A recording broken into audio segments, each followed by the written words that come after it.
नमस्कार, world news में आज रूस और यूक्रेन के बीच चल रही जंग को लेकर बड़ी खबर सामने आ रही है। जल्द ही ये जंग थम सकती है। पहली बार रूस की तरफ से ये संकेत दिए गए हैं कि अच्छी खबर जल्द ही आने वाली है।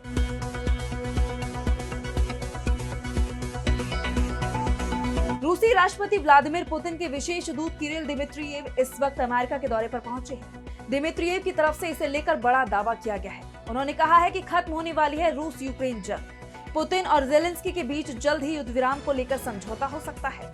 इस पर हम करेंगे विस्तार से चर्चा, लेकिन आइए जरा उन खबरों को भी देख लें जिन पर आगे होगी बात। गजा में सत्ता के संचालन के लिए जल्द बनेगी समिति। फलस्तीन के तमाम गुट एक साथ। हमास और फतह ने भी डील पर किए साइन। इराक से अमेरिका को बाहर करने की कोशिश में ईरान। इराक के चुनाव में ईरान कर रहा है बड़ा खेल। अपनी पसंद की सरकार बनाने की कोशिश में खामेनेई। FATF की ग्रे लिस्ट में फिर आ सकता है पाकिस्तान। पाकिस्तान को दी गई सख्त चेतावनी। ग्रे लिस्ट से बाहर होने का मतलब आतंकियों की मदद करना नहीं। और चलते चलते में देखेंगे इजिप्ट के एरिया 51 को, जिसके बारे में हुए हैं कई चौंकाने वाले खुलासे। इन सभी खबरों पर हम विस्तार से करेंगे बात, लेकिन पहले एक नजर हेडलाइंस पर। वेनेजुएला पर हमला कर सकता है अमेरिका। ड्रग ठिकानों को निशाना बनाने के नाम पर वेनेजुएला में तख्तापलट की कोशिश में अमेरिका। ट्रंप ने तैनात किया जहाजी बेड़ा। बांग्लादेश में चुनाव की तारीखों का जल्द हो सकता है ऐलान। निर्वासित BNP नेता तारिक रहमान जल्द लौटेंगे स्वदेश। तारिक रहमान बन सकते हैं अगले प्रधानमंत्री। इजराइल का बड़ा ऑपरेशन। लेबनान में हिजबुल्लाह के सीनियर कमांडर को मार गिराया। वाहन पर किया हवाई हमला। तोरा बोरा की पहाड़ियों से बुर्का पहनकर भागा था ओसामा बिन लादेन। अमेरिकी खुफिया एजेंसी CIA के पूर्व एजेंट का दावा। रूस और यूक्रेन जंग को लेकर एक बड़ी खबर सामने आ रही है। ये जंग कभी भी थम सकती है। अमेरिका और रूस की तरफ से यूक्रेन जंग का समाधान तलाशने की कोशिश तेज हो गई है। अमेरिका, रूस और यूक्रेन युद्ध खत्म कर एक राजनयिक हल के बेहद करीब पहुंच गया है। रूसी राष्ट्रपति व्लादिमीर पुतिन के विशेष दूत किरिल दिमित्रियेव इस वक्त वॉशिंगटन में हैं। उन्होंने CNN से बातचीत में कहा कि डोनाल्ड ट्रंप और व्लादिमीर पुतिन के बीच प्रस्तावित बैठक रद्द नहीं हुई है, बल्कि इसका समय अभी तय नहीं हो पाया है। सही समय पर यह बैठक होगी। दरअसल अमेरिका के राष्ट्रपति डोनाल्ड ट्रंप ने कहा था कि हंगरी में पुतिन के साथ उनकी बैठक रद्द कर दी गई है, क्योंकि रूस तत्काल युद्ध विराम पर सहमत नहीं हो रहा है। बातचीत से कोई हल निकलता नहीं दिख रहा है, इसलिए बैठक का कोई मतलब नहीं है। लेकिन दिमित्रियेव ने साफ कर दिया है कि बैठक रद्द नहीं की गई है। जल्द ही पुतिन और ट्रंप के बीच मुलाकात हो सकती है। इस बीच ये भी खबर सामने आ रही है कि यूरोप की तरफ से सीजफायर को लेकर नया प्रस्ताव तैयार किया गया है। इस प्रस्ताव में यथास्थिति बनाए रखने पर जोर दिया गया है, यानी जिस देश की सेना मौजूदा वक्त में जिस जगह है वहीं रुक जाएगी। प्रस्ताव में अमेरिका को वार्ता में केंद्रीय भूमिका बनाए रखने पर जोर दिया जा रहा है।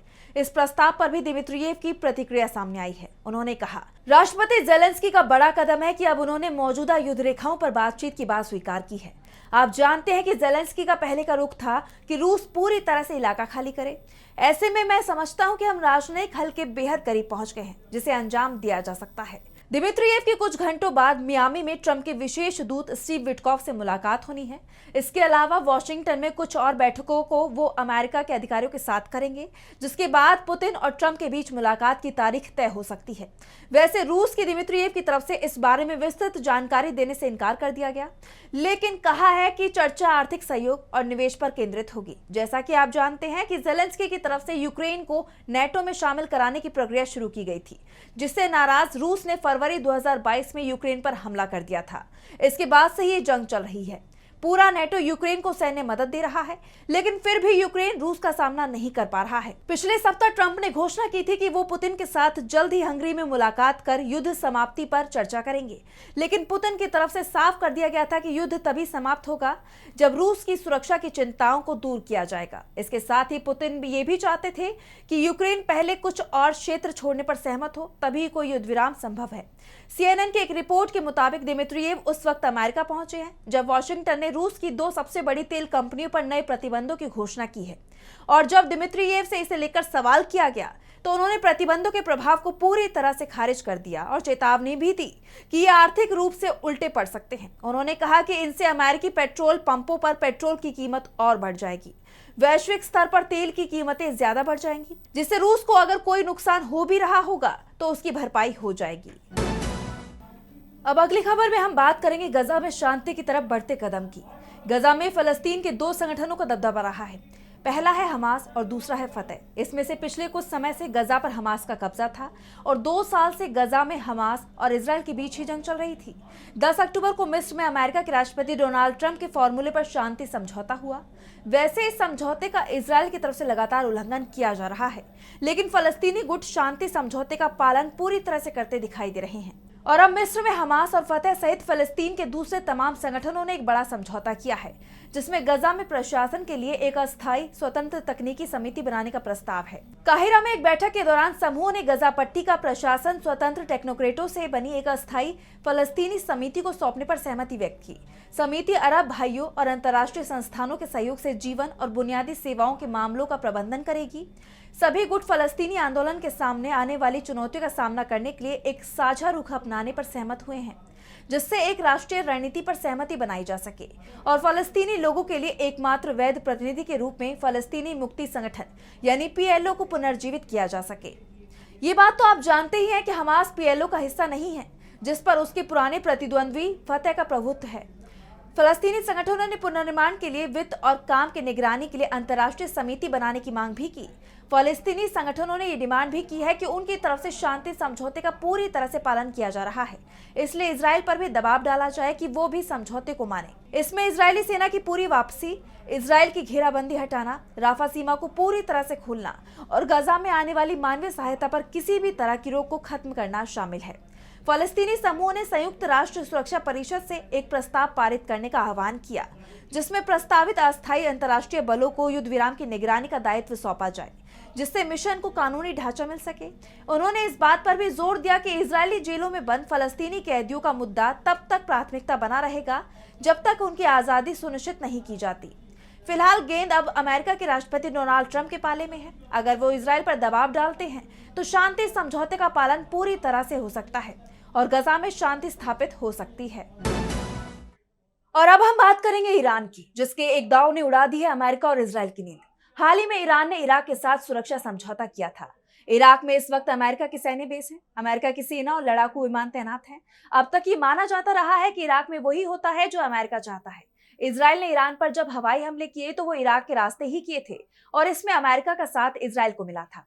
ऐसे में ईरान का इराक से किया गया सुरक्षा समझौता अमेरिका के लिए एक बड़ा झटका माना जा रहा है और ये संकेत दे रहा है कि इजराइल और ईरान की जंग के 4 महीने बाद पश्चिम एशिया में समीकरण तेजी से बदल रहे हैं। ईरान ने इराक से सुरक्षा समझौता कर ये पहले ही तय कर लिया है कि अब ईरान पर इराक के रास्ते इजराइल हमला नहीं कर पाएगा, लेकिन अब ईरान ने एक और बड़ा खेल कर दिया है।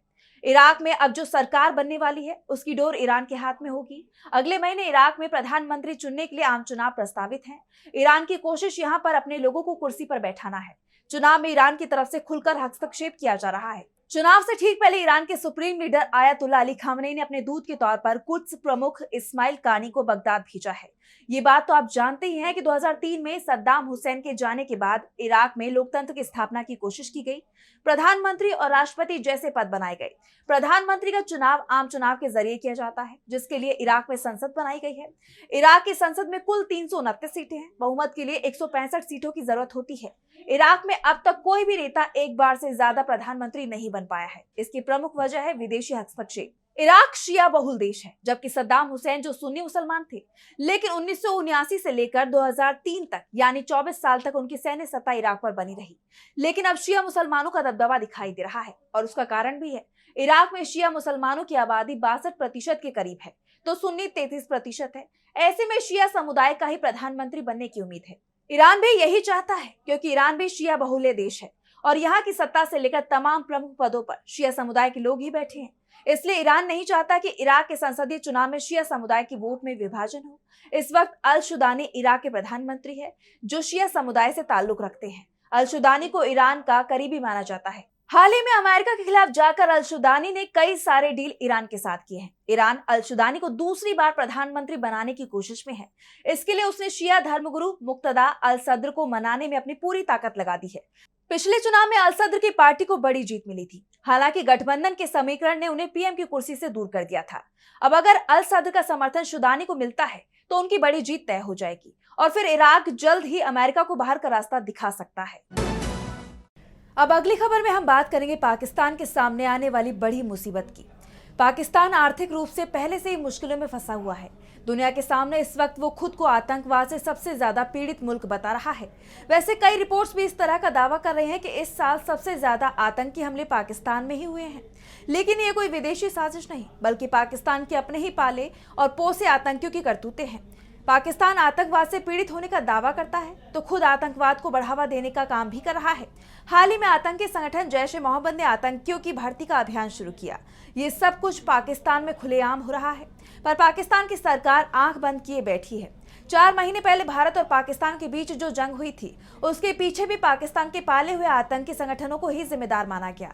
इसे लेकर अब पाकिस्तान को दुनिया भर में आतंकियों की फंडिंग की निगरानी करने वाली संस्था फाइनेंशियल एक्शन टास्क फोर्स यानी FATF से कड़ी फटकार मिली है। FATF ने पाकिस्तान को चेतावनी देते हुए कहा, जैश ए मोहम्मद महिलाओं को अपने संगठन में शामिल करने के लिए नया ऑनलाइन जिहाद क्लासेस शुरू करने वाला है। इस ऑनलाइन क्लास में महिलाओं को अपने संगठन में शामिल करने की कोशिश की जाएगी, उन्हें जिहाद से जोड़ा जाएगा और आगे जाकर ये महिलाएं आतंकवादी बनकर फटा करेंगी। ऐसे क्लासेस इसलिए चलाए जाते हैं जिससे शिक्षा के नाम पर आंख में धूल झोंकी जा सके। FATF के चेयरमैन एलिसा डी एंडा माद्राजो ने कहा कि पाकिस्तान को अक्टूबर 2022 में FATF की ग्रे लिस्ट से हटाया गया था, लेकिन इसका मतलब ये नहीं कि वो मनी लॉन्ड्रिंग और टेरर फंडिंग को लेकर पूरी तरह सुरक्षित हो गया है। FATF के चेयरमैन ने कहा, किसी भी देश को ग्रे लिस्ट से हटाए जाने के बाद हम फॉलोअप प्रक्रिया जारी रखते हैं। कोई भी देश जो ग्रे लिस्ट में है या पहले ग्रे लिस्ट में था, वो अपराधियों चाहे मनी लॉन्ड्रर हो या आतंकवादी की गतिविधियों को लेकर पूरी तरह सुरक्षित नहीं है। हम इस बात की गारंटी नहीं देते कि इस तरह के तत्व अब वहां सक्रिय नहीं रहेंगे। किसी भी देश को ग्रे लिस्ट से हटाए जाने के बाद हम फॉलोअप प्रक्रिया जारी रखते हैं। FATF के चेयरमैन ने कहा कि कई रिपोर्ट से जानकारी मिली है कि आतंकी गतिविधियों के लिए ई-वॉलेट का इस्तेमाल किया जा रहा है। दरअसल FATF की कार्रवाई के बाद हवाला चैनलों पर शिकंजा कसने से आतंक वित्त पोषकों ने prepaid wallets, mobile banking apps और नकली NGO खातों के जरिए आर्थिक मदद हासिल करने का नया रास्ता बना लिया है। पाकिस्तान के आतंकी संगठन जैश ए मोहम्मद ने हाल ही में डिजिटल वॉलेट के जरिए फंड इकट्ठा करना शुरू किया है। ये काम वो FATF से बचने के लिए कर रहा है। ईजी पैसा और सदापे जैसे ई-वॉलेट्स के जरिए मसूद अजहर के परिवार के खाते में पैसे जमा किए जा रहे हैं। आतंकी सरगना अपने परिवार की महिलाओं के नाम से भी अकाउंट बनाते हैं, जिससे एक अकाउंट में ज्यादा पैसा ट्रांसफर ना हो और इस तरह वो बड़ी रकम इकट्ठा करके फिर से आतंकी कैंप खड़े कर सके। पश्चिमी एजेंसियों की डिजिटल फॉरेंसिक जांच में सामने आया है कि ये फंड्स दुबई स्थित वॉलेट्स और क्रिप्टो एक्सचेंजों से होकर पाकिस्तान की फिनटेक व्यवस्था में पहुंच रही हैं, जिनमें कई खातों को ISI से जुड़े ऑपरेटिव्स की तरफ से कंट्रोल किए जा रहे हैं। FATF ने कहा कि खुद को धार्मिक और शैक्षिक संस्थाएं बताकर आतंकी संगठन फंड जमा कर रही हैं। और आप चलते चलते में बात करेंगे इजिप्ट के एरिया 51 की। आप अमेरिका के एरिया 51 के बारे में तो जानते ही होंगे। जी हाँ, वही जगह जहाँ किसी भी आम इंसान का जाना मना है और इसे लेकर तरह तरह की कहानियां मशहूर हैं। लेकिन इजिप्ट में गीजा के विशाल पिरामिडों के पास एक ऐसी जगह है जिसके बारे में शायद आपने कभी नहीं सुना होगा। इसका नाम है जावियत अल आर्यन और इसे मिस्र का एरिया 51 कहा जाता है। बहुत ही रहस्यमय और पूरी तरह से बंद। जी हाँ, इन पिरामिडों से बस 3 मील दूर चट्टानों के अंदर 100 फुट गहराई में एक जगह है जहाँ एक होल यानी कि गड्ढा है। और ये कोई मामूली गड्ढा नहीं, बल्कि एक बहुत बड़ा टी के आकार का गड्ढा है, जिसे देखकर लगता है कि किसी ने सीधे चट्टान को काट डाला हो। और आप जानते हैं कि इसमें क्या मिला है? ग्रेनाइट के विशाल पत्थर। एक एक पत्थर 15 फुट लंबा और 8 फुट मोटा और इनका कुल वजन है लगभग 8164 किलो। सोचने वाली बात है कि इतना भारी सामान वहां कैसे पहुंचाया गया होगा। ये वैसा ही सवाल है कि कैसे कई टन भारी पत्थरों से हजारों साल पहले पिरामिड बनाए गए होंगे। इस जगह की सबसे अजीब चीज है एक कमरे में रखा अंडाकार यानी ओवल शेप का कंटेनर, जो पूरी तरह से ग्रेनाइट से बना है। ये 10 फुट लंबा है। कुछ लोगों का मानना है कि सिर्फ कब्र या बक्सा नहीं था, क्योंकि इसमें एक जमाने में किसी अज्ञात पदार्थ के अवशेष भी मिले थे जो अब खो चुके हैं। इसलिए कई लोग सोचते हैं कि ये जगह शायद धार्मिक रस्मों, किसी तरह के साइंस एक्सपेरिमेंट या शायद अंतरिक्ष से जुड़ी चीजों के लिए इस्तेमाल होती होगी। कुछ इतिहासकार मानते हैं कि ये चौथे राजवंश के किसी राजा, शायद जेडेफ्रे का अधूरा पिरामिड हो सकता है। ऊपर की इमारत तो कभी बनी ही नहीं, लेकिन अंदर का काम देखने लायक है। शायद इसलिए कुछ लोग इसे एक तरह की प्रयोगशाला भी कहते हैं। 1960 के दशक में मिस्र की सेना ने इसे पूरी तरह से बंद कर दिया है और तब से ही कोई नई खुदाई या रिसर्च नहीं हुई है। आखिरी रिकॉर्ड 100 साल से भी ज्यादा पुराने हैं। इस सख्त पाबंदी की वजह से इसे लोग इजिप्ट का एरिया 51 कहते हैं। नए सबूतों की कमी ने लोगों की जिज्ञासा को और ज्यादा बढ़ा दिया है, क्या ये एलियंस से जुड़ा है? क्या ये पुरानी खोई हुई तकनीकों की प्रयोगशाला थी? जब तक ये जगह बंद है, जावेद अल आर्यन का रहस्य गहराता रहेगा। क्या आप इजिप्ट के एरिया 51 को विजिट करना चाहेंगे? तो फिलहाल के लिए वर्ल्ड न्यूज में बस इतना ही। देश और दुनिया की तमाम बड़ी खबरों के लिए देखते रहिए डीबी लाइव। नमस्कार।